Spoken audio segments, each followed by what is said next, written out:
கோபி பார்த்துட்டிங்களாண்ணா ராதிகாவையும் கூப்பிட்டுட்டு வீட்டுக்கு வர்றாரு. வீட்டுக்கு வந்த ராதிகாவை பார்த்துட்டிங்களாண்ணா ஈஸ்வரி பார்த்துட்டு, "டேய் எதுக்குடா அவளை கூப்பிட்டு வந்த? அவளை தான் தலை முழுங்கிட்டு வா" அப்படின்னு சொல்ல, "ஏம்மா எப்படிம்மா அவளை தலை மூடிட்டு வரா? அவ என்னோட மனைவிம்மா.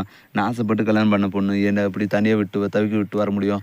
அவங்க நான் இல்லைன்னா ரொம்ப கஷ்டப்படுவாங்க. அதுவும் இல்லாத ராதிகா என் பக்கத்தில் இருந்தாலும் நான் கொஞ்சம் பெட்டராக ஃபீல் பண்ணுவேன். எனக்கும் கொஞ்சம் மனசுக்கு தெம்பாக இருக்கும். அப்போ தான் எனக்கு சீக்கிரம் உடம்பு சரியாகும்" அப்படின்னு சொல்ல, "ஏன் நாங்களாம் இருந்தால் உனக்கு ஆறுதலாக இருக்காதா? நாங்களாம் உங்களை நல்லா பார்த்துக்க மாட்டோமா?" அப்படின்னு கோபியை பார்த்து திருப்பி கேட்க, "ம்மா நீ இருக்க சரிம்மா.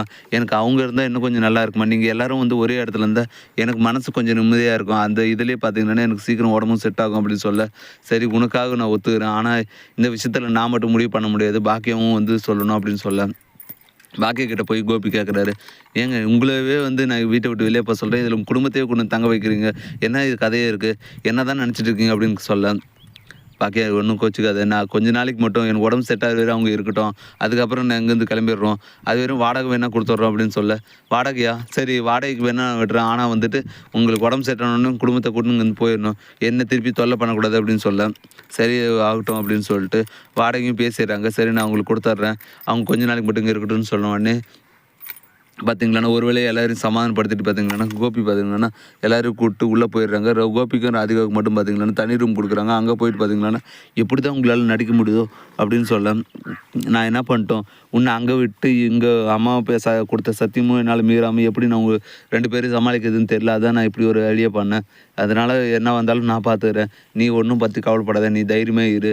உன்னை இந்த வீட்டில் இனிமேல் யாரும் ஒன்றும் சொல்ல மாட்டாங்க. அதே மாதிரி மையும் ஒன்றும் சொல்ல மாட்டாங்க. அப்படி யாரான்னு சொன்னால் கூட நான் பார்த்துக்கிறேன்" அப்படின்னு சொல்லிட்டு ராதிகாவுக்கு பார்த்தீங்கன்னா ஆறுதல் சொல்கிறாங்க. மறுநாள் காலைல பார்த்தீங்கன்னா ராதிகா வந்து பாக்கியா கிட்ட பேசுகிறாங்க.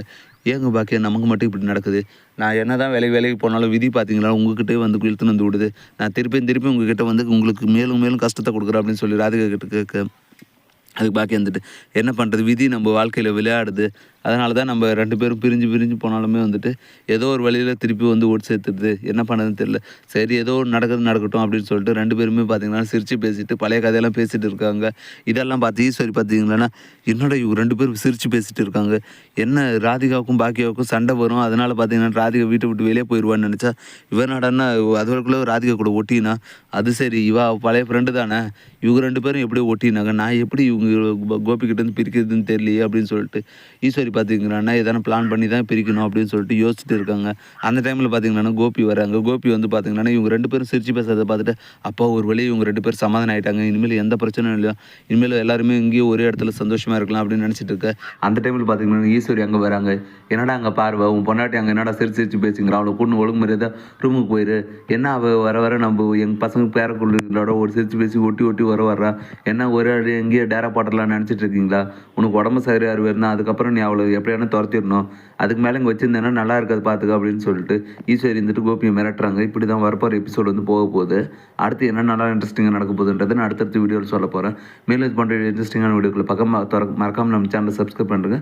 கூட பெல் பட்டன் அழுத்துங்க. அப்போ தான் நான் போடுற ஒவ்வொரு வீடியோவும் உங்களுக்கு நோட்டிஃபிகேஷன் வரும். தேங்க்யூ.